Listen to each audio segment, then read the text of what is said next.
My teacher tried to fail me for refusing to cheat, so I exposed the whole academic fraud scheme instead. Mr. Brennan taught AP physics like he owned the universe. Designer suits, expensive watch, and this smug smile whenever he explained concepts the rest of us supposedly couldn't grasp. He had tenure, department chair status, and 23 years of excellence awards lining his office walls. What he also had was a very profitable side business. It started small. During our first major exam, Quinn whispered that answers were being passed around. $500 bought you a guaranteed A. I ignored it. Cheating wasn't my thing, and I'd been pulling straight A's since freshman year anyway. The second exam, I noticed something weird. Tessa, who hadn't answered a single question correctly all semester, suddenly scored perfect. Felix, who confused velocity with acceleration, aced the entire thermodynamics section. When I checked the answer key later, their responses matched word for word, including a specific formula notation that only appeared in one obscure textbook, Mr. Brennan's textbook, the one he'd authored. Interesting observation, he said when I mentioned the similarities after class. His voice carried a warning, though I'd be careful about making accusations without proof. The third exam sealed it. This time, I documented everything. Same handwriting patterns, same unique mistakes in calculations that somehow still yielded correct final answers. Same citation format that matched Brennan's published papers. Exactly.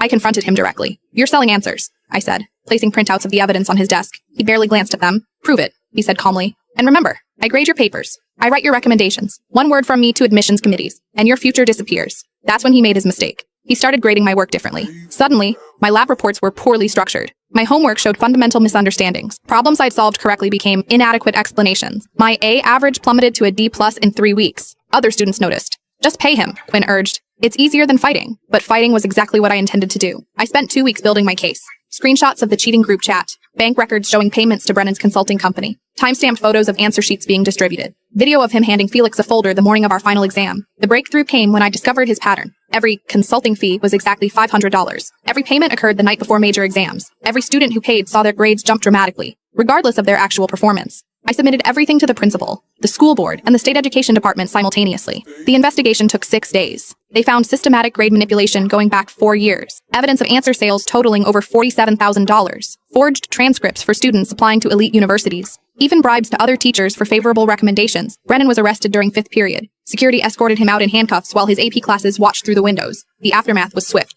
15 students lost their acceptances to colleges. 3 graduated seniors had their diplomas revoked. The entire physics department underwent review. Brennan lost his job, his tenure, and his teaching license. He faced criminal charges for fraud and bribery. 6 months later, I graduated as valedictorian. During my speech, I mentioned how important it is to maintain integrity, even when authorities pressure you to compromise. From the audience, I could see Brennan's replacement nodding approvingly. Some battles are worth the fight.